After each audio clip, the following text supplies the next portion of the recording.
If you've been thinking that you want to start your own podcast, consider this your sign and your permission slip. I'm Sarah Heater, your host of Big Brave Business, and I'm also the founder and CEO of Podfox Media.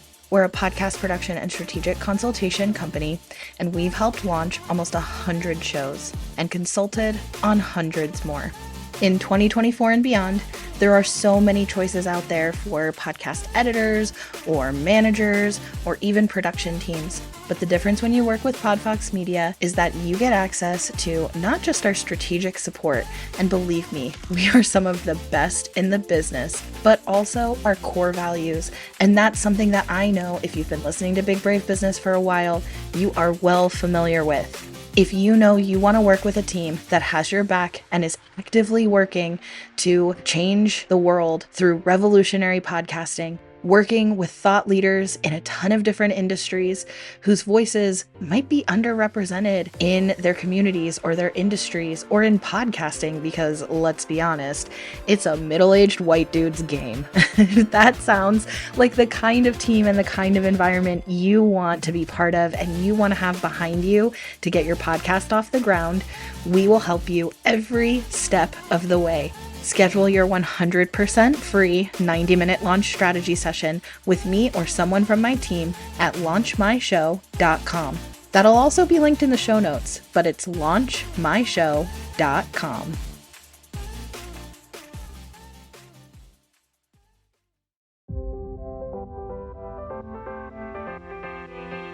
Welcome back to Big Brave Business. I'm your host, Sarah K. Heater. Big Brave Business is a podcast where we challenge the status quo of traditional business practices. So if you're ready to challenge norms, rewrite the rules, and redefine what it means to lead with courage and integrity, then grab a notebook and let's dive in.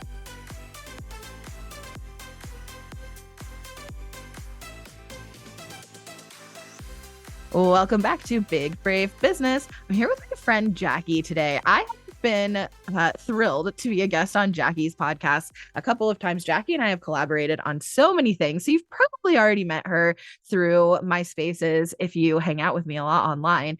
But in case you're new to me and her and or whatever, Jacki Hayes is a systems strategist and operational support specialist who offers her clients custom crafted systems and exceptional operational support so they can run the business of their dreams, create greater impact, and thoroughly enjoy all aspects of their lives.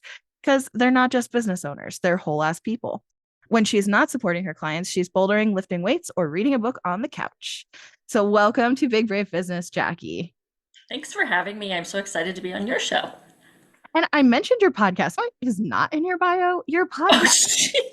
Jacki also hosts a podcast I clearly love because I've gone on there twice. And it's called Here's What I Learned with Jacki Hayes. And you can find it anywhere you like listening to podcasts. So shameless plug on her behalf.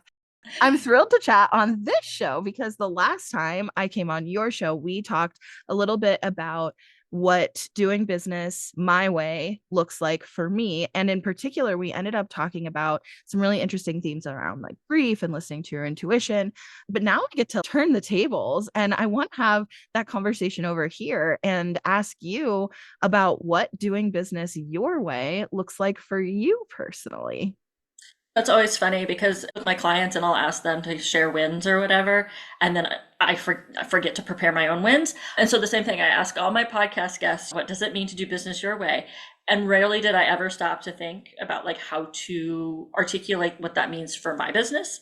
And so thankfully you made me do that by getting on your show. Running my business my way means many different things. One is the time freedom and flexibility. That is a huge part of loving my business. I spent 14 years basically sitting at a desk because I had to be at a desk because people might come in with a question with only like 2 hours worth of work to do. And then COVID happened. I worked from home. I discovered what that was like and being able to get up and down, do things in the middle of the day without having to take vacation time. And that was it. That was what sold me. And so now I can have that freedom. I also have the freedom to work with the people that I want to work with. If I don't like somebody, I don't have to work with them. And I fill up my roster of clients with people that I adore. They're amazing human beings. So being able to help people who are then going to help other people, whether they're a bookkeeper, a website designer, or a coach, just makes it so much more fun to do my business. And I think the last thing when it comes to doing business my way means I can go with my energy levels. So it goes with that time flexibility. But it's Yeah. also on a Wednesday, if I wake up and I just don't feel it, unless there is a deadline, I don't have to do it. I can wait and do it on Saturday. So it's just knowing myself and being able to work with what works best for me. Yeah, I love that. It's such an interesting mindset shift to listen to the energy in your own like inner rhythm. On the last podcast episode that I recorded with my friend Lisa, we talked about, I'm going to butcher this, circadian rhythm, but also your ultradian, something along those lines. That's not Luteal? right. I don't, No, yeah. more syllables than that. Okay. Clearly I learned a lot. But anyways, it's your energy rhythm as well. And listening to like when your body needs rest, etc. But it's more complex than that. As you were saying, you can learn to listen to whether your body feels like doing this or not, like whether you have the bandwidth to do this or not. And I think that is something that's beaten out of us when we're working in the 9 to 5 environment. And you have to get up at 6 a.m. and drive into the office, especially like life pre-COVID when almost no one was working from home. It was pretty rare. You have to do that every day and be at your desk 8 hours a day, no matter what. And yeah, we all do still do that thing where we show up and we look busy, but we're not really busy. And you're doing the bare minimum, and learning that you don't have to look busy anymore in order to check a box or to not get in trouble or to not get fired. That doesn't apply anymore. It's such a weird mindset shift to learn how to say, Eric will say to me, "Do you have work that you still have to do tonight?" And I have learned from him to process, nope, it'll still be there tomorrow. It'll Yeah. still be there tomorrow. It's no different at this point if I do it tonight or tomorrow. And if it has to be done that night, then yeah, okay, then yes, I have to do it. But if it's going to be exactly the same, if I get it done tomorrow or get it done today, I can prioritize myself, my family, my health, whatever is going on. And that is a really beautiful thing. Yeah, I have started to discover Mondays and Tuesdays are pretty Zoom heavy for me. So I've decided that Wednesdays will be at least the morning Zoom free. Try and keep the afternoons minimal Zoom. And then Thursdays again can be Zoom heavy. So Fridays, I'm off at noon, especially in the summer. Like in the winter when it's cold and I'm not going anywhere, I might work a little bit later. But noon in summers, I'm out of here. Like I'm going to go do something, even if it's just sit on my balcony and read a book. But I also started to just look at my schedule and see how much I was on Zoom and Yeah. went, oh, that explains the impending burnout that I'm feeling. Yes. So, as my own business owner, I was able to start reaching out to my clients and saying, hey, by the way, I don't want either one of us to burnout from Zoom. We don't need Zoom fatigue. Neither one of us are going to do our best work. I'm not going to be able to support you as best as I should or want to be able to. I'm going to take that should right out there, but want to be able to. And you need space in your calendar too. So we're going to go to twice a month. The second and fourth Thursdays for some of my clients. So the fourth Thursday, we're going to plan for the next 2 weeks. And then the second Thursday, we're going to look at what's happened and plan for the next 2 weeks. We don't need to be on Zoom. We've got Voxer, we've got email. I find a lot of times Voxer is more effective than trying to remember. Oh, I'm talking with Jackie on Thursday. Let's put all these notes down. And sometimes it's just easier for my clients, especially those who struggle with ADHD. It's just easier for them to pick up their phone and talk to me over Voxer in the moment. And then I can do whatever I need to do to remember that. So for me, it's putting it in ClickUp. But taking a step back and saying, hey, being on Zoom is not serving either one of us, my clients or myself, and having the ability to say no. Would never have been able to do that in a corporate job. Yeah. And making up the way that you do things. Yeah. I think that is so interesting. And Zoom fatigue is so real. I've been pushing myself to the limits on Zoom this year as well. I've been saying that I became like a walking entrepreneur stereotype from February to May this year, or through May. I was doing on average 18 to 22, 24 meetings a week and on Zoom. And then I still had all my other work to do, let alone taking care of myself, my house, my family, my friends, etc. And it was very chaotic. And prior to that, I had already established some calendar boundaries. I do one no meeting week a month, which I love.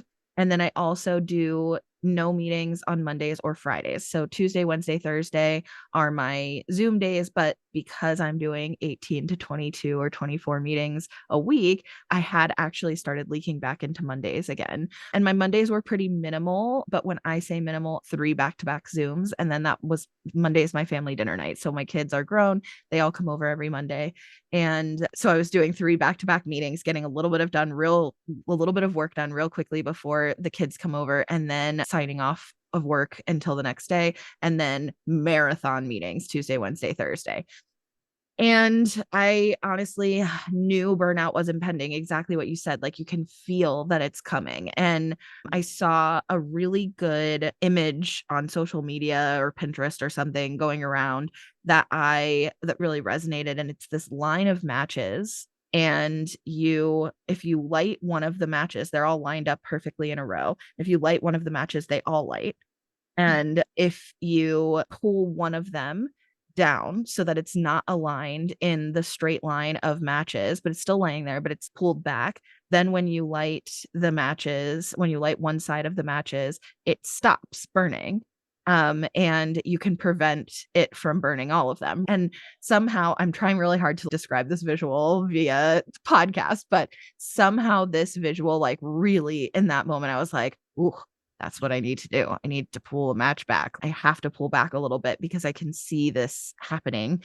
And then life forced me. And isn't it funny how that happens, where it's too much, too fast, too soon? Some really great stuff, some not so great stuff that just all happened within a couple of days and at the beginning of June. And it forced me to clear my calendar at the beginning of June, which actually was when we were supposed to be recording this. So you remember that well, because that I literally in that moment, I just sent a bunch of emails in a couple of minutes and was like, I need to clear my calendar this week. Really sorry, but non-negotiable, has to be done. We can reschedule. Some stuff just got canceled, which was a bummer. There was a lot of stuff I was really looking forward to. Some of my favorite people like you that I had been planning to record with, that I was just really bummed to have to reschedule. Some of those were rescheduled for months. And that is a bummer, but also it's what I needed. And the relief was instant. Like, knowing that, and I'm sure you felt this when you made that change about Zoom to Voxer as well, that as soon as you make that change, the relief is, thank God. Okay. And also, how wild that in just a couple of minutes, I could clear my calendar. So Yeah. do I need to be spending all of those hours on Zoom if it's that easy to clear? Probably, and that's just it. We think all these things are absolutely necessary, and they really are not. It's like you always say about there's no emergencies in podcasting. We always think all these things are emergencies, and we act that way, and they're not, because we were conditioned that everything's an emergency if we worked in the corporate world. I'm curious, though. I know my signs of impending burnout. I'm curious what yours are. That's a really good question. What are yours? Tell me first. Let me think about it. All of a sudden I can't focus. Like, I am very good at focusing, and all of a sudden, like, I will be sitting there and everything in the world just catches my eye, but none of them catch my eye long enough. It's just like constant feedback coming at me. I get overstimulated quickly. I will get to the point of tired where I just want to sit on the floor and cry. And all I really want to do is go outside. Like this, I know when I start to get this, the only thing that's going to feel good right now is to go outside. That burnout is on its way. And if I don't get outside soon and take a break, sometimes all it takes is an hour, because it was just what was happening in the day as opposed to a long-term situation. But if something came up that day that was difficult to deal with and made you like in that urgency mode, sometimes just taking an hour-long walk around the neighborhood is all I need to just decompress and get my nervous system back in alignment. And then I can go about my day. But I've gotten really good at noticing, especially oh, wait a minute, I haven't been able to focus on anything but Instagram. That's if all I can manage to do is scroll through Instagram, we know that Jacki needs to take a break. So Yes. Okay. So the not being able to focus is new for me. I have never struggled with ADHD or any kind of attention deficit. Like, that has not really been a struggle. And this year is the first time, like during this season, and I think it was in May, that I was particularly struggling with focus. And I had a million tabs open, which is not my personality. I'm the type of person, like, I keep my desktop clear, I keep my tabs closed. If I'm not using it, it's closed. And I can always reopen it. Like, it's not hard to reopen. So I'm a tab closer. And I even my like phone background screen, I keep it clean. I don't like to have all the digital clutter, right? Like, I can stay pretty focused on what I set out to do most of the time. But I noticed that I had all these tabs open. I had all these tasks that I would start and work for a couple of minutes and then get distracted by another task and then work for a couple of minutes. And I was getting nothing done because I was starting 10 million things at the same time. And I never struggled with this before. And I posted about it on Instagram because I said, I know this isn't like a new problem, but what's going on with me? And the responses were like, almost unanimous, like, you're burned out, and here's what you need to do. You need to sleep, you need to eat a good meal, you need to get some sunshine. It was just such a sign from every single person who watched my Instagram story that day that was like, hello, like, take care of yourself. And it occurred to me when I started getting these responses and they were all saying the same thing, it made me laugh because I realized I had slept really terribly the past few days.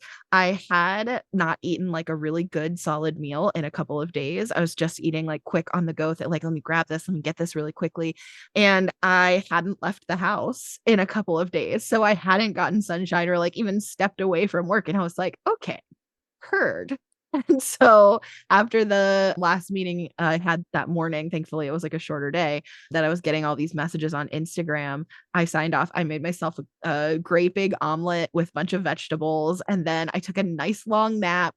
And then I went for a drive to Arizona. So it starts to be really unbearable to be outside. But even just driving around and seeing that there is a sun is like helpful. Anyways, yeah, it was immediate relief. So I do agree with that's a really good one, is the not being able to focus. I feel like some of the other stuff you described is what true burnout feels like for me, not necessarily impending burnout. I think that another impending burnout sign for me is I dream about work. When I sleep, my dreams are all work dreams, and that's not normal. So when that happens, I always know I'm overworking. Like, yeah. Yeah, mine is, I'm That not is true. dreaming. Yeah, mine is not dreaming. It's I went to the bathroom at 3 a.m. and when I laid back down, all I can think about is my to-do list. Oh, And it's just yeah. spinning and spinning and I can't fall back to sleep again. Although I do now know that certain podcasts that are designed for sleep actually will put me back to sleep. But because my brain will then focus on that instead of all the things I have to do. Yeah. But yeah, that is definitely, whoa, whatever. We need to pause and take an assessment of this once we're up. And that Yeah. has been true for me since I was in high school, that I start dreaming about work when I'm working too much or working too hard. Yeah. Very interesting. So I think we can both agree that part of the reason why entrepreneurship is so like important and significant to us, and why we love this version of making money more than working a 9 to 5, is largely because we have the opportunity to do business our way. But I want to push this a little bit further because that's what we do here. And I want to explore with you, why do you think doing business your way, quote unquote, is actually a revolutionary act? I'm actually going to take this back to a job posting that I saw. It was from Chani Nicholas, who I worship her as if she was a goddess. And she's an astrologist, and her partner runs a nonprofit, and they have so many policies that people would be like, how can you be making money? Your employees are going to be taking advantage of you. At minimum, everybody makes $80,000 a year, at minimum, no matter what their position is. They don't work for a full 40-hour week. They have unlimited vacation. They get stipends for education, and the education doesn't have to have anything to do with their job with Chani. They also get a stipend for vacation because she didn't want them to have vacations and not be able to go anywhere. So she gives them money to enjoy their vacation time. It was just this whole long list. They get menstrual days off. If they are trying to get out of domestic violence, they get time off for that. No questions asked. Is I need time off. Okay, that's fine. They need to obviously keep the business running. But study after study has shown that when you give your employees unlimited time off or unlimited vacation, they actually usually take less vacation because they know it's available. They can just plan it for their life and they're not burning out. So they're not needing the mental health days. And when I saw that, I realized that running my own business in the way that I want to run it is actually a political act. It's my way of making sure that the people that work for me when I start building out my team are making good money. I asked myself, do I really, as the CEO, need to be making more money than the people that are on my team? Their job is just as important to my business as my job is. And I may be the face of it, I may be the founder. I would rather give my subcontractors and my employees a higher wage, and maybe I'm fine. I live in Iowa. My cost of living is small. I don't need to be bringing in $250,000 a year. I can make it off of far, far, far less and still be living the life I want to live. So for me, doing business my own way became a political act. Yes, political. I think that's a lot of what you said is really interesting. First of all, what a cool job posting just to have seen and to see all of it laid out that way. I, of course, have heard of a couple of examples of things that are similar. And I think that's really powerful. And I do spend a lot of time, like you, thinking about and considering as this grows and as my team grows and as we're making more money and we're able to implement more and more things like this, what could that look like? And I've spitballed with Eric even down the line of getting to the point of what if you just offer housing for your team and it's optional? You can live there, but you don't have to. But what if that was included? What if those things could be removed so that your actual money earned didn't have to go to just trying to survive? And if that was the case, almost fabricating like a universal base income for your employees, which is really related to what you were saying about making it political. And I think that really it's interesting to feel pretty anti-capitalist and trying to build a business and trying to grow the business and wanting the business to grow and make more money because we live in a capitalist society, but then also to feel like I don't want to build exactly the thing that I hate and I'm trying to get away from. How can I leverage the resources and opportunities of growing a business in a way that really implements like my ethics and core values and the issues that I see in the world? How can I use this as an opportunity to support other people? And now that's also looking for me. Starting to have conversations with people about what would a nonprofit or charitable organization aspect of my business look like if we had a charitable arm? What would that look like? How could it operate? How can we leverage kind of corporate contracts in order to fund more activist based projects and philanthropic projects? Like, how can I incorporate all of those things into what I do so that it's aligned with my own personal core values and like who I want to be in the world, but also with the core values that are on my company website, right? Like, we say this is what we stand for. How can we really push the envelope to demonstrate that even more than just putting a line on the website and making sure like our brand messaging and imaging aligns with that? And that's, yeah, some of those are big, exciting questions. It's one of my favorite ways to dream about my business growing is like, what could it look like? Yeah. I grew up working class, and so money was always a struggle. And I always got the message that there was such a thing as having too much money, and having a lot of money, you're going to be greedy. And so for a long time, I struggled in my business because I was like, I can't make too much money. And then when I started to be like, okay, I don't have to have all the money. Like, I don't have to take all the money that comes into my business. I can start distributing that out. And every single time I do that, I impact somebody else's life for the better, and then they can impact somebody else's life for the better. So yeah, I'm not set out to be like a seven-figure business, but if I do, that's great. And because it just means more people I can impact in a positive way. 100%. Like, what would you do with that money? And it's give it away. And I saw something that's going around, and I guess it's based off of a movie that I haven't seen. So you might listen to this and be like, Sarah, seriously?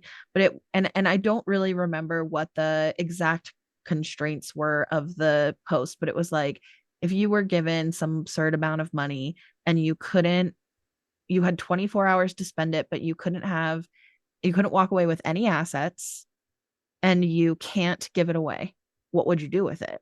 And I guess I don't even want it then, because those are the only two things that I would want to do with the money. Like, I really want to be able to put a roof over my heads and my roofs over my kids' heads and my family's heads, right? Like, I want to make sure that I have the security of housing, which, by the way, should be a human right, not something that has to be funded. But regardless, I want to guarantee that I have a roof over my head, and so do my loved ones. I want to, but that's an asset, right? I want to build in security that comes from having assets. And if that's not a choice, okay, then we throw that part out. So then the only other thing I would do is give it away. I would give it away to charitable causes. I would give it away.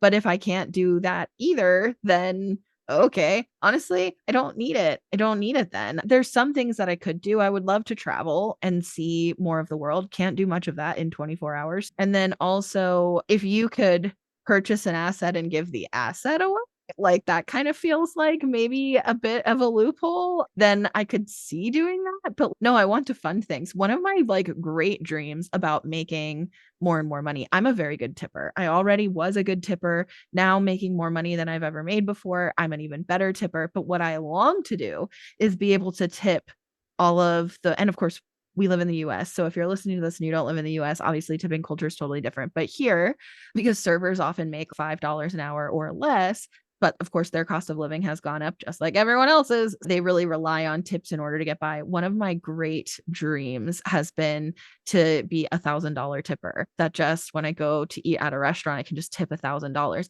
And I used to think that would be so great because that would pay someone's rent. That would pay that person's rent. Now, where I live, that's 100% untrue. That might pay half of that person's rent, but still, $1,000 would be great. It's not nearly as life-changing as it was 5 years ago when I first started dreaming about being in this position to be able to just tip people $1,000. But that is one of my great dreams, is to, what, do you have something like that? That's, if I did have the money, this is what I would do. What is it? Okay, first off, my loophole is if somebody works for me for 15 minutes, can I pay them $1 billion an hour to work for me for 15 minutes? That's how I would probably get away around that situation. But I've always wanted to be one of those people that when I get to the gas station, I just tape a $100 bill to all the gas pumps so that everybody's gas that day is cared for. I just want to be able to every day be able to just pay it forward so the person in line behind me at Starbucks doesn't have to pay. And just be able to do that every single day as opposed to occasionally. And I'm getting there. I'm working towards that. And it's helped me also think about, wait a minute, the expenses that I have and the way that I spend my money right now, if that's my dream, can I start doing that now? Maybe I can't put $100 on every pump, but I could probably put 20 on one. And I can't every single day pay for the person behind me at Starbucks, or actually Horizon Line coffee here in Des Moines. If you're in Des Moines, go to Horizon Line. I can pay maybe once a month for somebody else to have coffee that day. It's about prioritizing instead of getting on Amazon and buying a whole bunch of stuff I don't actually need. That just sounds good in the moment. Yeah, I feel like I do a mix. I just bought new living room furniture, and you know what? I could say we really needed it, but need is relative. We had living room furniture, and honestly, do you even need living room furniture to begin with? We really strongly wanted new living room furniture, and I was thrilled because this is the first time I have ever bought a set of living room furniture new that I picked. Everything that we've had living room furniture wise in the past has been thrifted or handed down or inherited from somebody who bought their own living room furniture, but we've never bought like our own set. Actually, me and Eric, neither one of us had ever done that. So this was fun because we got to go try the different couches and we like picked together what we wanted, and I paid for it in cash, which was like something I was very proud to be able to do as opposed to financing it. And then right around the same time, I lease my car because I'm the type of person who loves to have a new car. I'm not going to be a person who drives a car into the ground.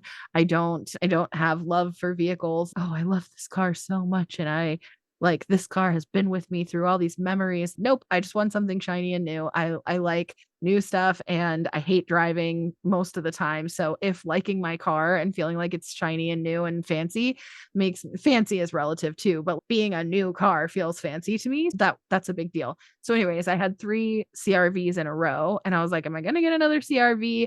And I'm making more money than I've ever made. So I did upgrade. And so now I drive a Passport. My car payment is higher than I ever expected my car payment to be.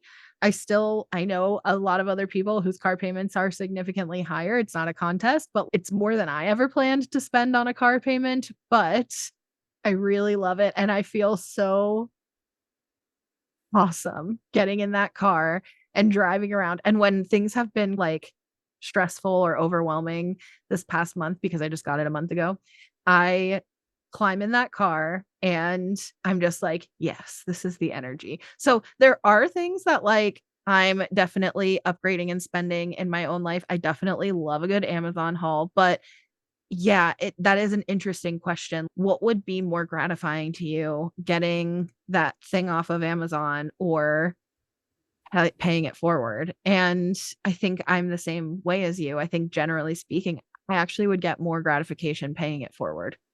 Yeah. I don't think we have to give up our own comforts to pay it forward, because what's the point of making everybody else comfortable and then us miserable? So yeah, there's things like travel. Do I need to travel? No. Am I a better human being to all the people in my life if I do travel? Yes. Okay, I'm going to choose to travel, but I'm going to find ways maybe to do it more affordably so that I can do it more often, actually. But I try and often fail to be more conscientious about spending, like asking myself, I'm going to buy this right now. Why? Is it because I'm feeling bored? Is it because I'm feeling neglected, or whatever bad feeling that I might be having in the moment, sad? Or is it because I know that this will make me happy, joyful, content for more than the 3 seconds it took me to open the box? And sometimes that is new furniture, because you're going to be sitting on that a lot. And sometimes it's a new car, and sometimes it's travel. But why am I purchasing it, and does it align with my values? Can I purchase this from someone other than Amazon, even if it costs me a little bit more money? That's more aligned with my values. Sometimes I do buy from Amazon because sometimes I'm short on cash and Amazon is the cheapest. And so I'm not going to ever say nobody should buy anything from Amazon. We all do what we have to do. Right. But trying to stop and pause and take a breath and ask myself before I hit the click, I've paid for it button, has been really helpful when I remember to do it. Yeah, no, I love that. I do agree. I think that we are allowed to desire comfort, and we are allowed to pursue comfort, and we are allowed to define comfort however it's defined for us personally. Everybody's definition of comfort is going to look a little bit different and a little unique to them. And I don't want to be in the business of persecuting other people for their definition of comfort. The idea, going back to that job posting that you saw, of making $80,000 without having to work 40 hours a week, that for most of my life, my entire like upbringing, etc., that sounds pretty luxurious to me. Now, I'm definitely at a place running my own business where you'd have to pay me a lot more than $80,000 to convince me to work for someone else again. But if it was with unlimited PTO and I worked part-time and I could work from home and I could manage my own schedule, like, you are getting a lot more appealing for sure. But do you ever play that game of what would it take for you to accept a full-time job? Yeah, so I'm in my 3rd year of business, and for people who have been in business for a while, from what I understand, that second year can often be awful. And it was like this big dip, which unfortunately coincided with me having a drastic increase in my expenses. And it was a hard year. And I, on a regular basis, was like, I got to just stop doing this. I need to get a full-time job where I know what my paycheck is going to be and I'll have the health benefits.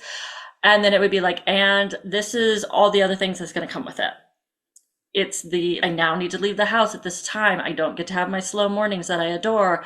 I'm going to be scarfing my lunch down in 30 minutes instead of sitting on the couch eating my lunch and watching the latest episode of whatever Star Wars series is on. And And at the time, I still had a dog that recently passed away. And so I didn't want to leave her. She got used to me being home for not the entire day. I have a life, but she was not used to me leaving at 7:30 in the morning and coming home at 5 at night. She couldn't be home by herself at that point for that long. So then it was like, okay, now I have the expense of taking her to daycare, which, oh wow, that's a lot of money. And or a dog sitter. Well, I'm now losing a whole bunch of money for that. And so it was really quick, obvious that if, thankfully, I had savings that I could rely on. Maybe if I had less savings, but still, it was like I was looking into Uber driving. It was like all of that stuff before I was willing to go back to a full time job. I did get a part time job. I am a boulderer, I do indoor climbing. And so I started working for my gym, and it meant all of these benefits, part of the community, free membership, all these other things. And it just gave me that cushion to know that I had money coming in and make it feel less urgent every day that I was going to have to go back to a full-time job.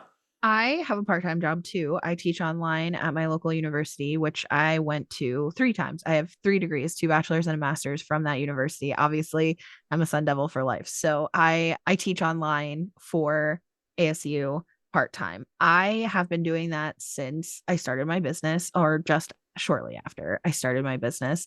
And it was a huge blessing in the beginning. I needed that consistent income. It's not a lot, but it definitely helped propel me to have the privilege of building a business as my full-time job. At this point, I would say I don't need that money. But to your point earlier, that money actually allows me to pay my team more because I can take less from the business for myself. That's like a big reason why I keep it, because it helps me. I think of it as, this is my leveling up money. This is my money that I get to choose how I'm leveraging this cushion. And that could be, I'm trying to think of, a piss away account. That's what my best friend calls. She and her husband have a budgeting like setup where a certain amount of their paychecks goes into their own individual piss away accounts, and they're allowed to do whatever they want with that money, no questions asked, but it's only a certain amount of their paycheck. So then they have money that's like toward their shared expenses, but then they have and they call it PA accounts, but a piss away account. And I feel like essentially the money that I make from ASU is my piss away money. I can go ahead and spend it however I want, or I can use that to like level up. I can say I can afford this particular investment that I want in my business because I've got this extra cushion. I can afford to hire a new team member. I can pay a bonus to this team member. I can give this team member extra hours. I can just increase all my team members' pay a little bit during this semester because I know what I'm making, right? Whatever it is. And that feels really good. And like you were saying about the psychology of running a team, I think that being able to support your team in that way does build loyalty. It does improve morale. It does improve your team building, which does end up impacting your overall, I'm going to say, productivity. And by that, what you're producing, right? Like the quality of what you're producing, the turnaround time of what you're producing, etc. Obviously, for us, I can make this assumption for you as well. Just having team members as producers is not like my only concern. I'm concerned about them as humans first. And then producers is probably second on the list, only because I'm paying them for help producing, right? But humans first. And I think that it's nice to be able to walk that balance. Yeah. So I think we should talk about that more in general. I think a lot of us who are in entrepreneurship full time also, and we can even think of it as multiple streams of revenue, right? Like I have multiple streams of revenue also in addition to that, but one of those things is teaching online part time, and increasing the number of streams of revenue that you have in your life is a significant step forward in helping you grow your business and your wealth. And I think that we tend to think of it as almost like a shame thing or a giving up thing, or kind of evidence that somebody is not successful in their business if they have a quote unquote part-time job. But the reality is, like, it's just another stream of revenue. I still am very intentional working for ASU, teaching part-time online. I control my schedule. I control what there are deadlines, but I pick them. I'm the professor.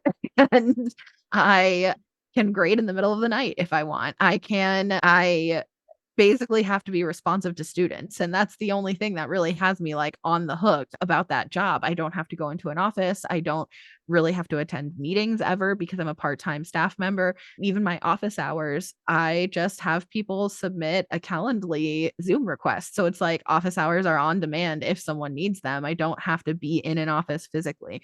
So all of that to say, I still get to control what is a revenue stream that I'm willing to accept. And that one fits really flexibly well into my life. It's essentially easy money. And obviously, there's a lot of things about it I love and believe in. I enjoy that aspect of it too. I wouldn't do it if it didn't.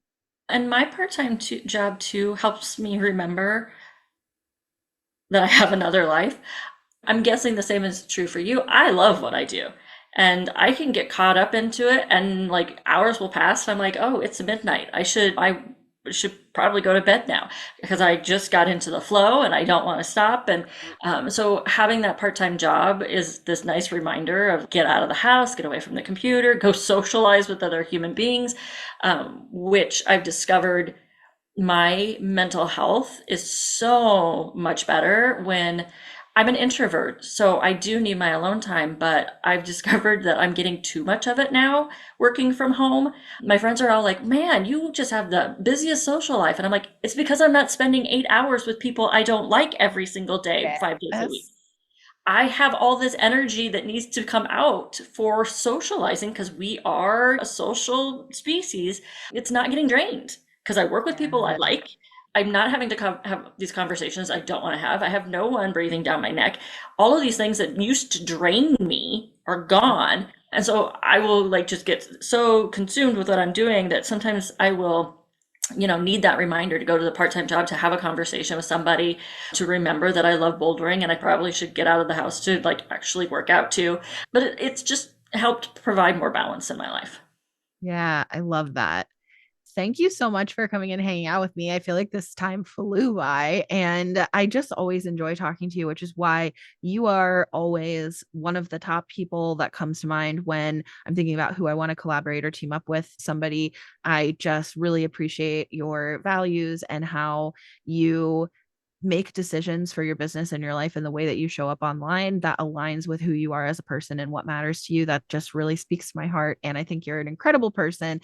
Can't recommend you more highly. To anybody listening who is looking for support operationally, Jacki is your person. And if you're looking for another podcast that shares a similar core value set and is having more conversations like this one, then definitely go check out Jacki's podcast. Of course, we're going to link all of her information in the description in the show notes. But I like to end all of these episodes with my favorite question. I don't know if that's really true that it's my favorite question, but it's fun. And it could be work related, but it does not have to be, which is what is something that's making you happy right now? I am going camping this weekend. It's my first camping trip of the summer, which is somewhat sad for me, but my friend and I are planning this camping trip. We're going to get away for 2.5 days and just enjoy each other's company and not worry about the rest of the world. And I cannot wait for that to happen. Yeah, that's so good. Okay, so mine this week is that I'm going to go with my new couch since we were talking about it in this episode. I've mentioned that I was getting one on this podcast before. I may have mentioned that it actually happened, but it did, and we love it. So we've had it for a few weeks now, and at the time that we're recording this, and it's a modular sectional. So we were able to build out exactly what we wanted, and we have like a really strangely shaped living room that is quite large, but it's a really weird shape. So we were also able to customize like what is going to fit well into that space. Plus, we have 3 kids with 3 significant others, and they come over on Mondays. So we have 8 people in our house every Monday that we need to host comfortably.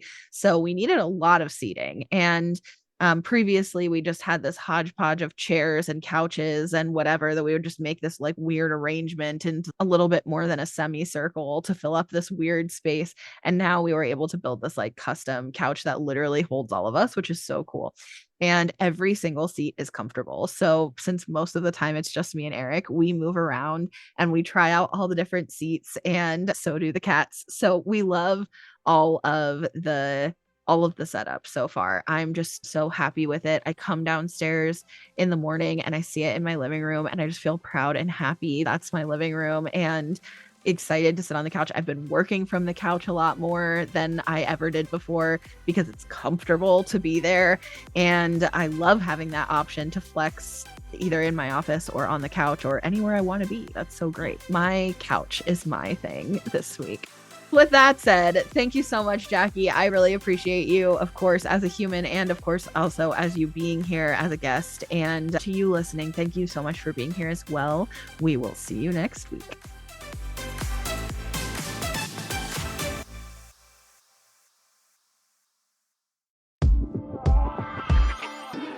If you already have a podcast, but you're feeling stuck or frustrated because nobody's really listening, or you just wish more people were listening, or you want to figure out how to start making some money from your podcast, whether that's through sponsored ads or any other form of monetization. By the way, did you know there's other forms of monetization?